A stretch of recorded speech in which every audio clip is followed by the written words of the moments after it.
When it comes to craftsmanship, few match the timeless skill of the Amish, especially in furniture making. From selecting the perfect hardwood to using traditional joinery techniques that have stood the test of time, the Amish have definitely hacked into the art of furniture making. We'll take you step by step through the fascinating process of how the Amish build stunning, durable furniture all by hand.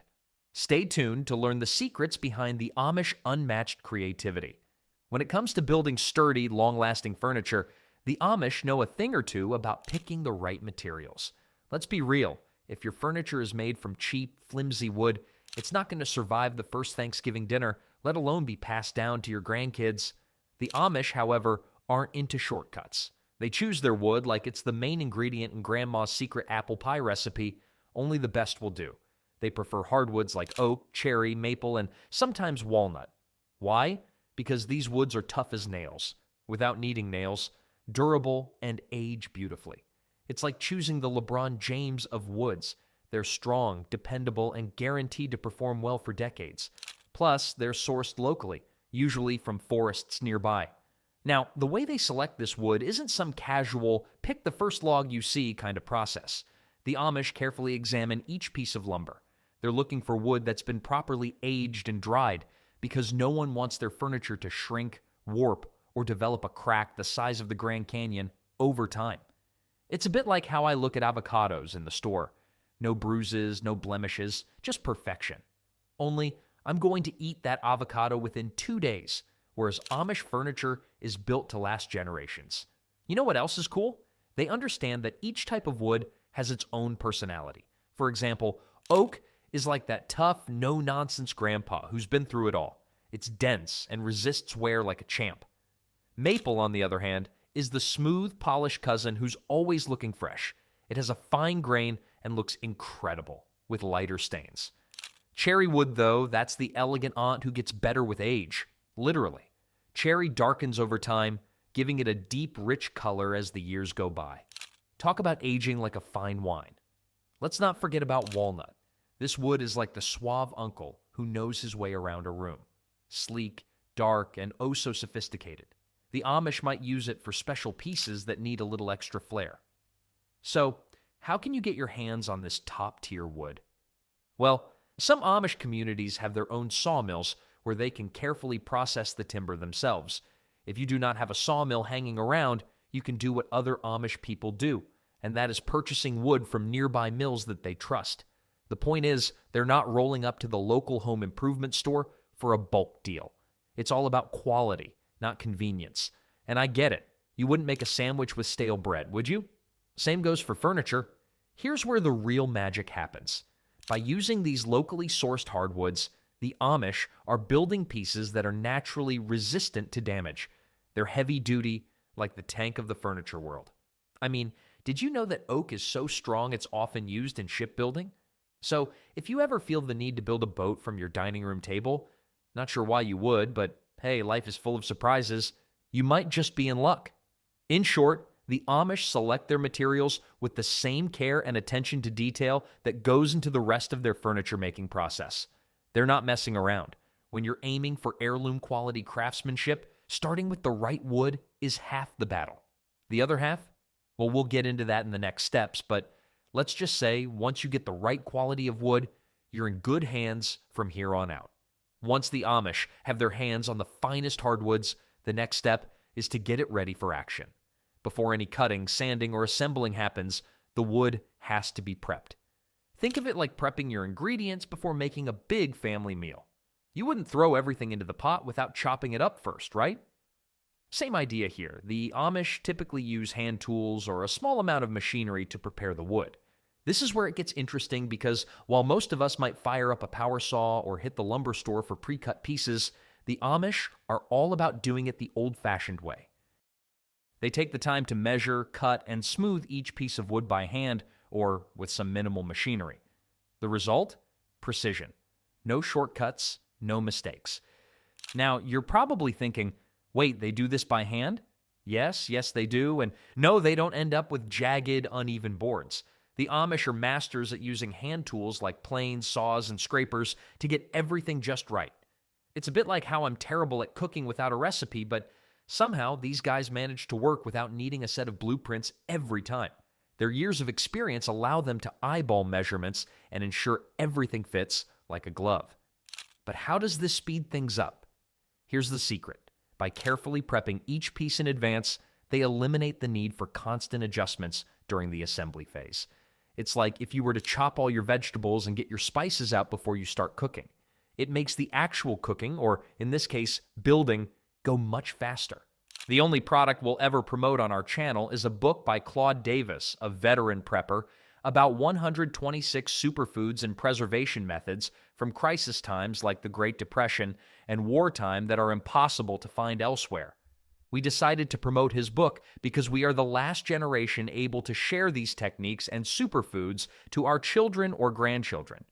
It would be a shame to see this information about highly nutritious foods and preservation methods to survive crises disappear. You can also find a book about herbal remedies from Nicole Apelian on their store. If you're watching this on TV, you can look up our channel, Frugal Solutions, on your phone or tablet and find the books by clicking the link in our channel description or any other video description. One of the things that set Amish craftsmen apart is their understanding of wood's natural grain and texture. They know that not all pieces of wood are created equal.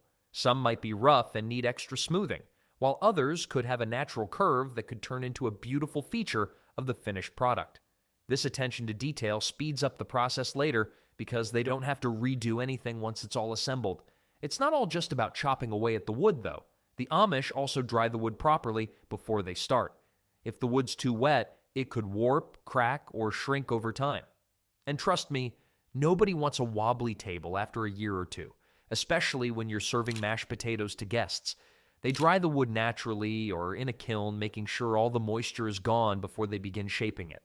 It's like letting dough rise before baking, necessary to avoid a floppy, soggy mess. Just like the Amish, you can give the wood some TLC by drying it. You can use two methods: natural drying and kiln drying. In natural drying, the wood is stacked and left to air dry in a shed or open space for months. Yes, months. It's like setting a good steak out to age before it's cooked. The air slowly pulls the moisture out, leaving the wood just right for furniture making. On the other hand, kiln drying is a faster process where the wood is placed in a kiln, a large oven-like structure that controls temperature and humidity. You can purchase kilns from woodwork stores. Think of it like a really fancy hairdryer for wood. It dries the wood quickly and efficiently, preventing any excess moisture from lingering. If wood isn't dried enough, it will start expanding and contracting after it's been used, making your furniture look like it's been through a rough time. So, after the wood is dried and smoothed, they cut it to the specific sizes they need for the piece they're building. Here's where it gets pretty neat. The Amish use minimal machinery. They rely on their knowledge and hand tools to make precise cuts, which we'll talk about next. Why all this prep work? Well, when it's time to assemble the furniture, there's less guesswork involved. The parts already fit, the surfaces are smooth, and the wood is the right size and shape. It's like assembling a puzzle where all the pieces are already cut to perfection. You just have to put them together. In short, the Amish focus on getting everything right from the start. They don't rush, but they don't waste time either. It's all about making sure that when they're ready to put the pieces together, everything fits like a charm. And while they might not have fancy gadgets, their years of practice and skill make the process go smoother than any high-tech machine could ever manage. Plus, it just goes to show, sometimes doing things the old-fashioned way is actually the fastest route to getting it right. Next up, the Amish are big believers in the idea that less is more, and they put this ideology into their furniture making through efficient design and pre-cutting this design. They don't go for over-the-top details or flourishes. Instead, they focus on timeless, functional designs that are easy to build and still look amazing. By sticking to straightforward shapes, they eliminate the need for complex cuts and excessive joints. This not only makes the furniture strong, but also saves a ton of time. Let's face it, a 10-step, overly complicated design doesn't help anyone get the job done faster. The Amish are masters of the keep it simple approach. They figured out that when designs are simple, for example, when making the classic shaker-style chair, there's less measuring, fewer cuts, and less potential for mistakes. And no one likes making mistakes when you're handling expensive solid hardwood. Plus, the fewer cuts you make, the faster you finish. Win-win. A simple design also means fewer tools are needed, which speeds up the entire process. The Amish craftsman can make a precise cut with a few tools instead of setting up a complex machine that might take longer to calibrate than the actual cutting. Pre-cutting is where the Amish really shine. Before the assembly even begins, you should follow the rule of the Amish handbook and make sure the wood pieces are pre-cut to size before you begin working on the furniture itself. According to the Amish, this step ensures that every part of the project is ready to go, and they won't have to waste time stopping to make cuts during assembly. Imagine if you were building a bookshelf and had to stop every time you needed a new shelf cut. It'd be like trying to bake a cake and mixing the ingredients one at a time as the recipe calls for them. Slow and inefficient. Instead, by pre-cutting everything in advance, the Amish can move quickly when it's time to assemble.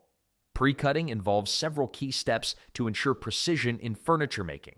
If we're following the Amish handbook, which of course we are, start by measuring and marking the wood carefully, using traditional blueprints, you can Google this, or memorized patterns. This prevents mistakes later. Secondly, use hand tools like saws or the minimal electric machines to make the cuts. Focus on clean, accurate cuts to reduce waste and ensure pieces fit perfectly. Pre-cutting reduces the need for further adjustments, allowing the rest of the process, like joining or assembly, to be smoother and quicker. This step helps streamline the entire woodworking process. This efficient design also means less material waste. Because each piece is carefully planned and pre-cut, there's no guesswork and fewer scraps lying around. The Amish use every bit of wood as efficiently as possible, cutting out just what they need and avoiding excess. And we're not just talking about small pieces, they even make sure that the wood grains and patterns match up, creating furniture that's not just functional, but looks beautiful. So, while it may seem like simplicity equals less effort, it's actually the opposite. The Amish do the hard work of planning up front, so when it's time to build, things go as smoothly and quickly as possible. And here's the kicker. It works. You don't need fancy equipment or the latest technology to build high-quality furniture. Sometimes, all it takes is a simple, well-thought-out design, careful pre-cutting, and an understanding that the more you prepare in advance, the faster and better your final product will be. It's like when you plan a road trip. If you know exactly where you're going and have all your stops mapped out, you'll get there faster and without any detours. After the wood is cut to the required sizes and shapes, the next step in the Amish furniture making process is sanding and smoothing the surfaces. This is where the rough edges of the freshly cut wood are transformed into a polished, smooth surface. The sanding process is crucial for both aesthetic and functional reasons. It not only ensures the piece looks visually appealing, but also removes any sharp or uneven spots that could be uncomfortable or even dangerous when handling the finished product. Amish craftsmen typically use hand tools like sandpaper or sanding blocks for this stage. Some may also use simple handheld tools like a sanding plane to work the surface. The idea is to use minimal equipment while still achieving a finely finished product. Sanding by hand also gives the craftsman complete control over the surface, ensuring that every curve, edge, and corner is smoothed with precision. This approach takes time and patience, but it contributes to the unique, handcrafted nature of each piece. A key part of the sanding process is going over the entire surface multiple times with different levels of grit. The initial sanding removes the roughness of the cut wood, while subsequent sanding with finer grit paper smooths the wood and prepares it for the finishing stage. The Amish craftsmen are careful to avoid sanding too much in one area, which could lead to uneven surfaces or rounded edges that weren't part of the original design. Once the sanding is complete, the craftsman will inspect the wood closely to make sure there are no remaining rough spots, scratches, or imperfections. This attention to detail ensures that when the piece is finished, it will not only be sturdy, but also aesthetically pleasing. It's like preparing a canvas before painting. The wood must be smooth and flawless to make the final finish shine. This part of the process also allows the Amish craftsman to check for any subtle flaws in the wood that may not have been visible earlier. Wood can sometimes have natural imperfections, such as knots or small cracks, that may become more evident once the surface is smoothed. If necessary, the craftsman may fill these imperfections with a wood filler or putty before continuing. In short, sanding and smoothing the wood is a time-consuming but vital step in the creation of Amish furniture. It requires careful attention to detail and patience, qualities that Amish craftsmen are known for. The goal is to ensure the surface is smooth, even, and ready for the next steps in the process, whether that's joinery, finishing, or carving. This step not only enhances the beauty of the wood, but also contributes to the overall longevity and durability of the piece, ensuring that the finished furniture will last for generations. The use of traditional joinery techniques are one of the secrets that the Amish use when making their own furniture. You're definitely wondering, what in the world are joinery techniques? Well, the textbook definition says traditional joinery techniques involve creating strong, seamless connections between wood pieces without using screws or nails. Simply put, the Amish don't need a bunch of screws, nails, or any fancy fasteners to create long-lasting, sturdy furniture, but rather the use of strong, sturdy joints. Think about it. While we're busy hunting down the right size of screws at the hardware store, the Amish are over here fitting wood together like puzzle masters. It's like putting together IKEA furniture without needing an instruction booklet or a pile of leftover parts at the end. And let's be honest, there's always a leftover screw or two, isn't there? Some of the common joinery techniques include dovetail joint, finger joint, and mortise and tenon joints. However, the all-time favorite technique of the Amish is the dovetail joint. You've probably seen it if you've ever looked closely at a handmade drawer. It's when two pieces of wood are cut in a way that the interlocking shapes fit together snugly, forming a strong bond without needing nails or screws. It's like wood holding hands. Firm grip, no letting go. This technique is centuries old and still going strong because it works so well. And let's face it, who wants wobbly furniture? Not the Amish, that's for sure. Then there's the mortise and tenon joint, another superstar of the joinery world. It's like the Lego of woodworking. You've got one piece of wood with a protruding bit, the tenon, and another with a hole, the mortise. And bam! They fit together like they were always meant to be. No screws required, just precision. You get a joint that's strong enough to hold the weight of heavy furniture without so much as a squeak. It's a technique that's been passed down for generations because, well, if it ain't broke, don't fix it, right? Now, what's really impressive is how fast the Amish can work with these techniques. You might think that using hand tools would slow things down, but it's the opposite. With years of practice, they've mastered these joinery methods so well that they don't need to waste time fiddling with fasteners. Once the pieces are pre-cut and ready, assembling them is like snapping blocks together. In fact, it's faster than the power tool-heavy approach many of us rely on today.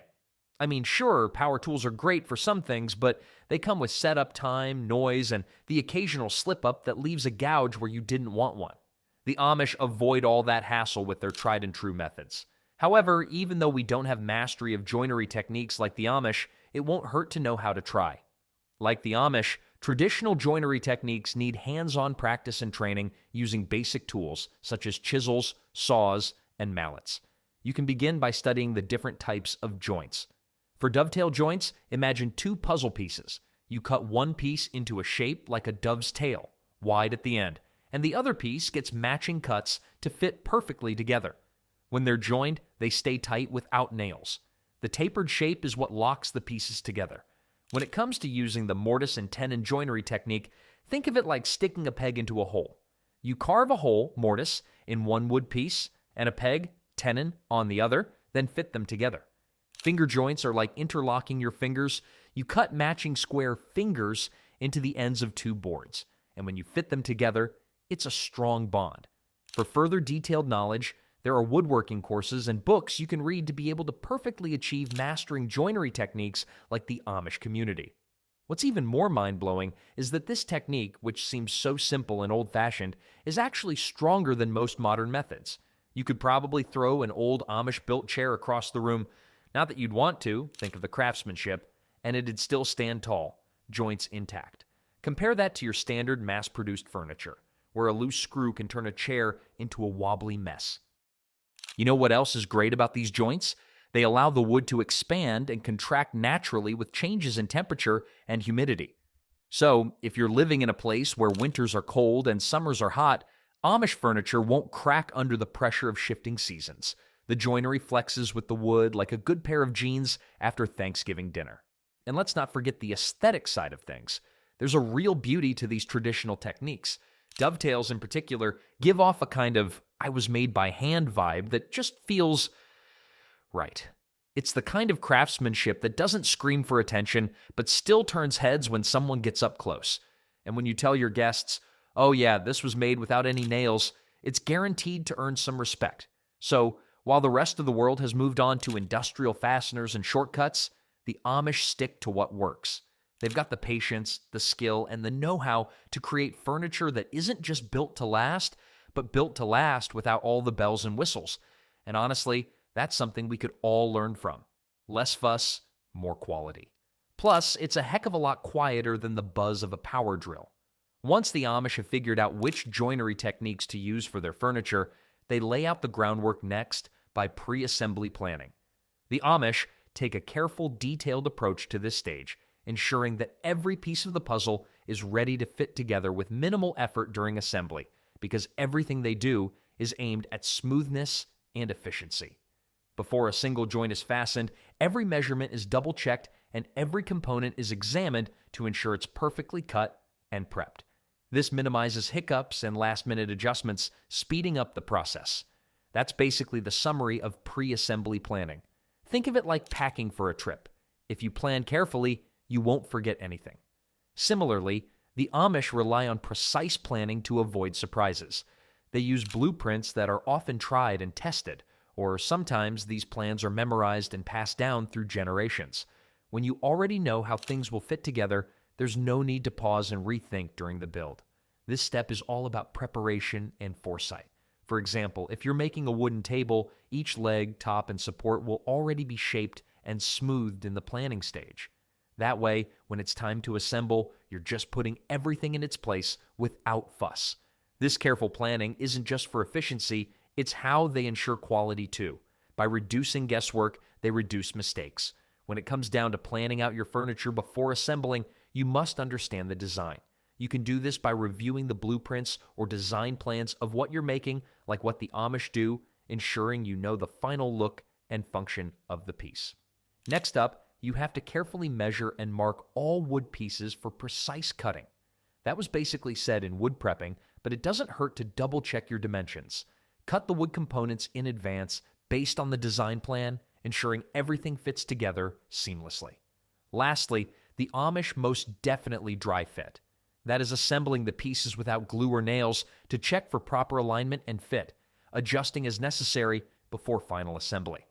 In short, pre-assembly planning is about being a step ahead of the game, reducing any time spent on fixing mistakes and making sure the project flows as smoothly as possible.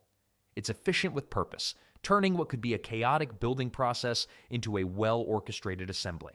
When you think about woodworking, it's easy to imagine whirring saws, buzzing drills, and everything powered by electricity. But for the Amish, it's almost like they're on a different planet, one where power tools are as scarce as a unicorn in the backyard. Sure, we've established the fact that the Amish are one for simple things in life, so what do they use in place? Well, they stick with hand tools, which, despite being simple, are anything but slow or outdated. Some of the tools used by the Amish include saws, chisels, planes, mallets, etc. A handsaw is used for cutting wood, and if you're new to using it to make your own furniture, you should focus on steady, straight cuts, keeping the saw aligned with a guide. The chisel is ideal for shaping or carving, and according to the Amish, to use this, it's important to tap gently with a mallet to drive the chisel through the wood while keeping your hands safe. A plane is used for smoothing surfaces, and you should work with softwood until they get the feel for it. You're probably wondering, so how does this help me build my furniture? It would just slow me down. Not if you master it. The Amish take their time to master using hand tools like saws, chisels, planes, and mallets. It might sound like something your grandpa would use, but these tools are incredibly effective when wielded with skill. In fact, some say that hand tools allow for more precision than power tools ever could. No matter how fancy a modern saw is, it can't quite match the control you get from a well-sharpened hand plane. You know, the kind your grandma might have used to trim down her wooden salad bowls. Now, here's where the Amish win the speed race, without all the noise and dust. Using hand tools means they don't need to spend time setting up and adjusting power equipment. Power saws and drills take time to adjust, calibrate, and set the perfect speed, whereas the Amish get right to work. A quick swipe of the hand, saw here, a steady whack of the mallet there, and voila, their pieces are ready to go. It's all about the rhythm. You could even say that using power tools is like trying to race a Ferrari down a crowded street. Lots of power, but you can't really go anywhere fast because of all the traffic. Hand tools, they're like a well-oiled bicycle, simple, swift, and reliable. To take it a step further, the Amish avoid the electric hum altogether. Why? Because they can do the job just as well with less hassle. Think about it. Power tools often need maintenance, spare parts, and, of course, electricity. But hand tools, they just need a steady hand and maybe a little oil every now and then. Plus, they don't run out of juice halfway through a project, leaving you cursing the battery life as your chisel sticks halfway through a piece of walnut. And don't let the simplicity fool you. Amish-made furniture can last generations. It's not because they're using the latest and greatest tools, but because their skill and patience shine through in every piece they create. And let's face it, if you're using a hand tool, you better be sure you know what you're doing. No one wants a wobbly chair that can't even hold a cup of tea. So, while everyone else is running around with their fancy power tools and dusting off their corded drills, the Amish are quietly outworking them. No fancy gadgets, just solid craftsmanship and a steady hand. Sure, it might take a little longer, but as they say, the slower you go, the faster you get there. And trust me, the Amish have that down to an art. Once the Amish have prepared all the wood pieces and created their joints using traditional methods like dovetail joints, mortise and tenon, or tongue and groove, the real magic begins: assembling the furniture. While this may seem like the final step in a long, intricate process, the assembly is done with a precise and thoughtful approach that ensures strength, stability, and longevity, without relying on any modern power tools. So how exactly do they put all the parts together? Let's take a closer look. First off, the Amish craftsman begins by organizing all the parts, making sure that every piece is accounted for and ready to go. They know exactly which pieces fit together thanks to the careful pre-planning they've done earlier in the process. This is where having a solid understanding of the design and detailed measurements comes into play. It's almost like putting together a puzzle. Only, instead of a picture, the Amish craftsman has a carefully planned piece of furniture in mind. Once everything is laid out, the next step is dry fitting the joints. This is where the Amish take each piece of furniture and fit them together without glue or fasteners to check that everything aligns perfectly. It's a little like a dress rehearsal before the final performance. During this dry fit, any small adjustments can be made to ensure that the pieces fit together snugly and that the joints are tight. If a joint is a little off, they might use a hand tool like a plane or chisel to adjust it, making sure that the fit is flawless. The dry fitting process is critical to the success of the final assembly. If it's not perfect now, it's not going to be perfect later. Once the dry fit is confirmed to be solid, the next step is to apply the glue. The Amish use high-quality wood glue to bond the joints together. They apply it generously to the areas where the pieces meet, ensuring that each joint gets a strong bond that will hold up over time. But here's where things differ from modern techniques. The Amish don't rush the process. They carefully align each piece, applying just enough pressure to make sure the glue sets without squeezing out too much excess. Precision is key. After applying glue, wooden pegs are used to keep the glue from shifting places. Throughout the assembly process, the Amish maintain a high level of craftsmanship, using methods passed down through generations. Their careful attention to detail, patience, and dedication to quality result in furniture that can last for decades, or even longer. It's not just about assembling pieces of wood, it's about creating a timeless piece of craftsmanship that tells a story of dedication and skill. Once the glue and wooden pegs are in place, the next step is clamping the furniture. Clamps are used to hold the assembled pieces together while the glue dries, ensuring that the joints stay in place and the structure is solid. This process is vital for achieving the strength and durability that Amish furniture is known for. The clamp essentially acts like a helper to keep everything in alignment as the glue bonds the parts together. Think of it like baking a cake. Once the batter is mixed and everything's in the pan, you still need to put it in the oven. Similarly, clamping holds the ingredients together while the glue hardens, locking everything into place. It's a patient, precise process that requires the right tools and a good understanding of how much pressure is needed to keep the pieces in place without distorting or damaging the wood. The Amish are known for using simple, high-quality clamps, usually made of metal or wood, to apply uniform pressure across the joints. It's crucial to apply enough pressure so that the glue fully adheres to the wood, but not so much that the wood is compressed or deformed. The goal is to ensure a tight bond without risking cracks or dents in the surface. The clamps are positioned strategically, usually on the sides and ends of the furniture, to make sure all parts remain snug and aligned. In some cases, the Amish may use a combination of clamps, one set to apply direct pressure to the joints and another to stabilize the piece as a whole.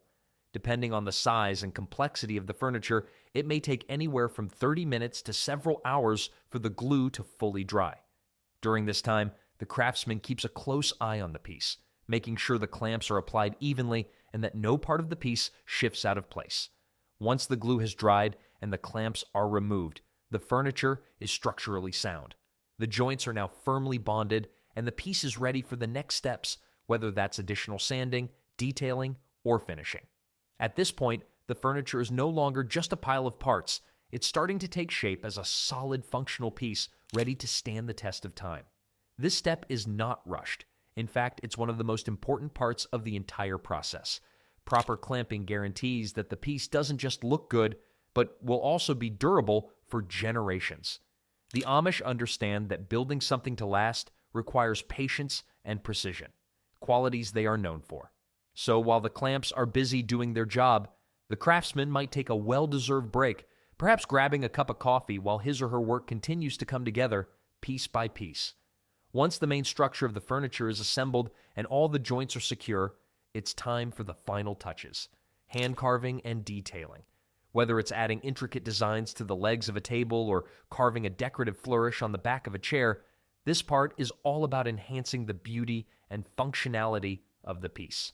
Using rules from the Amish furniture making rule book, hand carving is done with specialized tools like chisels, gouges, and knives, and requires a steady hand and an eye for detail.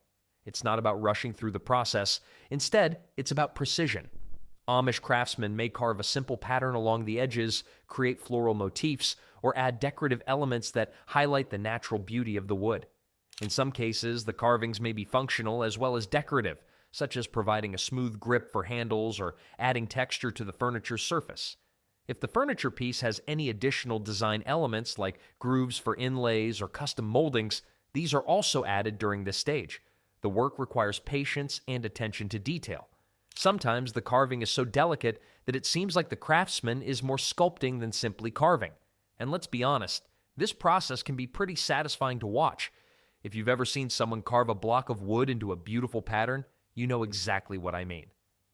There's something almost therapeutic about watching the wood slowly transform, revealing an intricate design that wasn't there before. Once the carving and detailing are completed, the piece is often lightly sanded again to smooth out any rough spots created by the carving process, preparing it for staining and finishing. This ensures that the details blend seamlessly into the overall structure of the furniture, keeping everything well integrated. So, while this step isn't rushed, it's definitely crucial. Without the hand carving and detailing, many Amish pieces would be simple and functional, but it's these finer touches that elevate them into works of art. You could say the furniture goes from good to wow in this step, showing that the Amish are true masters of their craft. They know that the small details often make the biggest impact, and they take pride in getting them just right. When you think of finishing a piece of furniture, you might imagine someone slathering on a coat of paint or using a fancy spray gun, trying to make it look all shiny and new. But for the Amish, staining and finishing is much more of an art than a race. They treat it like a delicate dance where the wood is the star and the finish is there just to highlight its natural beauty, not to cover it up. So instead of using harsh chemicals or artificial paints, they go for natural stains and oils. It's simple, yet it's one of the things that really make Amish furniture stand out. Now, if you've ever tried staining a piece of wood yourself, you know it's not just about slapping some liquid on and hoping for the best. You've got to take your time. That's exactly what the Amish do. They don't rush this step. Instead, they use a soft brush or cloth to apply the stain, slowly working it into the wood to bring out the rich grain and natural colors. I've tried to rush staining before. What a disaster. The color was uneven, and it ended up looking like a toddler had done it. Lesson learned. But the Amish? They're pros. They make sure every inch is covered and the finish looks smooth and flawless. Here's the cool part. They use natural oils and stains like linseed or tung oil because these finishes penetrate the wood and enhance its grain rather than just sitting on top. These oils don't just make the wood look nice, they actually protect it from the elements, giving the furniture a long life without the need for constant touch-ups. It's almost like giving the wood a protective skin. Plus, those natural oils don't have the strong headache-inducing fumes that you get from synthetic finishes. For someone like me, who has had more than one painting accident involving strong odors, that's a huge bonus. Another reason the Amish go for these natural finishes is that they highlight the natural imperfections in the wood. Every knot, every swirl in the grain gets its time to shine. It's like how some people love a good scar story. It adds character, right? The Amish aren't looking for perfection. They're looking for authenticity. That's what their furniture is all about. Real, honest craftsmanship that shows off the material in its true form. They understand that the imperfections are what make the piece unique and give it soul. When the Amish finish a piece, they also tend to apply multiple coats, allowing each layer to fully absorb before moving on to the next.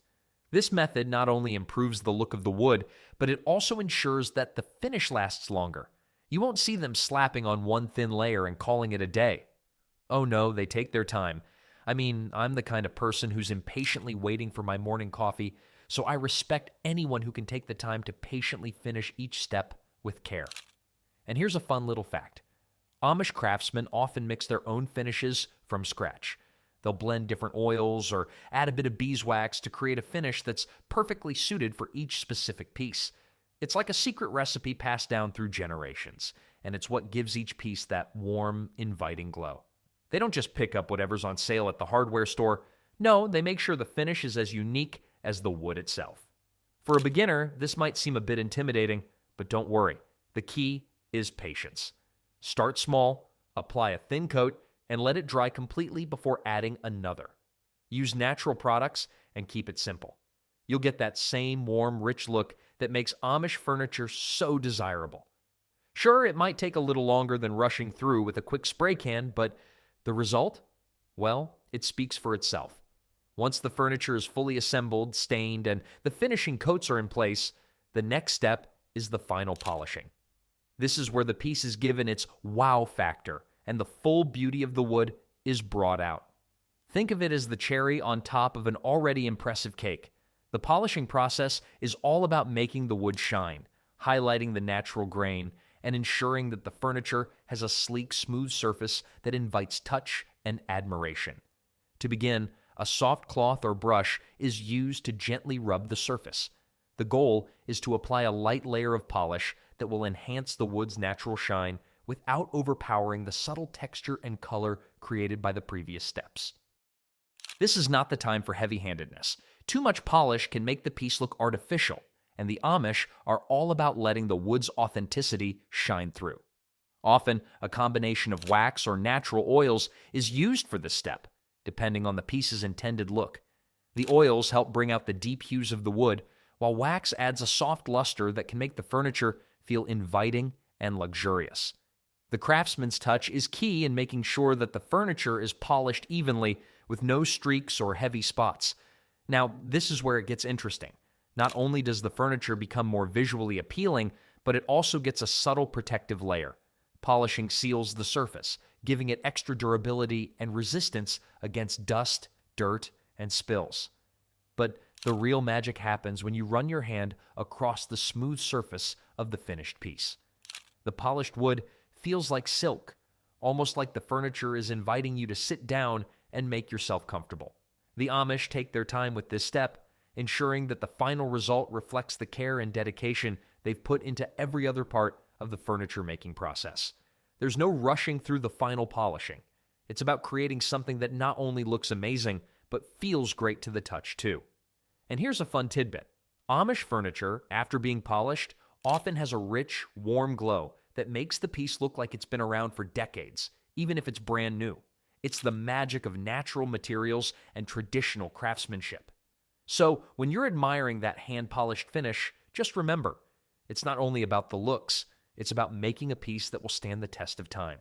In the end, this step takes the furniture from great to exceptional, completing the process and ensuring that it is not only beautiful, but also durable, functional, and ready to be cherished for years to come. Now, we have our perfect furniture. Let's talk about the secret sauce that makes Amish furniture so incredibly well crafted: experience and skill. Picture starting a hobby as a kid and sticking with it for years, decades even. That's what the Amish do with furniture making. They don't just wake up one day and decide, hey, let's build a cabinet. Nope, it's a craft passed down from generation to generation. In many Amish communities, children begin learning the basics of woodworking as soon as they're old enough to hold a tool without injuring themselves. Though I'm sure there's a scar or two in the mix, just to keep things real. The process of learning this craft is like learning to ride a bike. At first, you're shaky, maybe even wobbling a bit, but with enough practice and dedication, you're soon cruising without a care in the world. Over time, they perfect their skills, building their own confidence, knowing that each project is just a stepping stone to becoming a true master. And by the time they're adults, they don't need to think twice about cutting, sanding, or assembling. They've done it 1,000 times. The experience aspect is huge. Picture this. You've worked on hundreds, maybe thousands of pieces of furniture throughout your life. That means when it comes time to cut a piece of wood, you already know exactly how it's going to behave. You know which way the grain is going to twist, which type of joint is best for this particular piece, and how much glue is enough. Too much is a mess, too little, and, well, things fall apart. But this skill doesn't come overnight. Amish craftspeople train through hands-on experience, and they learn by doing. Sure, they might study some blueprints, but the real knowledge comes from years of practice and trial and error. They know exactly how much pressure to apply with a hand plane, or how to carve a perfect dovetail joint without breaking a sweat. And they get faster as they go along, not because they're rushing, but because they've built up muscle memory over the years. I've heard it said that by the time an Amish craftsman is 30, they're practically a living woodworking encyclopedia. And get this, because of their high level of skill, they can work surprisingly fast. A craftsman with decades of experience can create a solid piece of furniture in record time, despite using hand tools and no power machinery. I mean, we're talking about a piece that's hand-cut, hand-assembled, and hand-finished, but it's completed in a fraction of the time you'd think. So while it may look like they're slowly and carefully putting everything together, in reality, they're working with confidence and efficiency, guided by all the years of experience. What's the takeaway from this? Experience and skill are the backbone of Amish furniture making. Practice makes perfect. These folks don't just build furniture, they create it with years of hands-on knowledge. And after all that practice, well, they can build a perfect, sturdy chair without breaking a sweat. Meanwhile, I'm over here trying to figure out where I put the screwdriver for my DIY projects. Maybe they'll take me on as an apprentice, if I can handle the hand tools first. Lastly, can we talk about how organized the Amish are when it comes to making their own furniture? Imagine walking into an Amish workshop and finding it perfectly organized. Tools on the walls, materials neatly stacked, everything in its place. It's almost like walking into a woodworking dream, where everything is set up perfectly. This streamlined workflow is one of the secret weapons behind their fast-paced yet precise furniture making. The Amish don't waste time looking for a tool or a scrap of wood when they need it. Instead, they keep everything organized in such a way that each step flows smoothly into the next, kind of like a well-choreographed dance. No awkward pauses, just rhythm and speed. So how do they do this? It all starts with layout. Their workshops are meticulously planned, making sure every tool and material is within easy reach. It's not like the chaotic mess I've seen in my own garage, where I'm constantly tripping over sawdust and wondering if that hammer is ever going to appear again. For the Amish, there's no guessing where to find a saw or a block of maple. Each item has a dedicated space. It's not only about being neat, it's about eliminating time lost searching for things. It's like they're trying to keep their hands busy with work, not with rummaging. Another part of their strategy is minimizing unnecessary movement. You don't see an Amish craftsman wandering across the shop to grab something that should have been in arm's reach. Instead, they set up their workspace to keep everything within easy access. This might sound like common sense, but you'd be surprised how much time we all waste simply by reaching for a tool across the room or bending down to grab a nail from the bottom of a cluttered box. The Amish know that even small tasks add up, so they avoid wasting energy on steps that could be more efficient. If you were to watch them work, you'd notice that each task flows naturally from one to the next. When preparing wood, for example, they cut it to size, then move it over to be shaped or joined, then directly to assembly, all without needing to shuffle things around. It's a kind of rhythm where each part of the process is seamless. That's not just luck, though. It's part of their design. They pre-plan their steps, making sure they're not doubling back or dealing with unnecessary delays. A good example of this would be how they organize their materials. Rather than dealing with wood that's all over the place, like a game of Tetris in my garage, everything is stacked neatly by type and size. That way, when it's time to grab a piece for the next step, it's quick and easy. This also minimizes waste since they can clearly see what's available and what needs to be used next. Ultimately, the Amish don't just work harder, they work smarter. They figured out that the simpler their setup, the more efficiently they can work.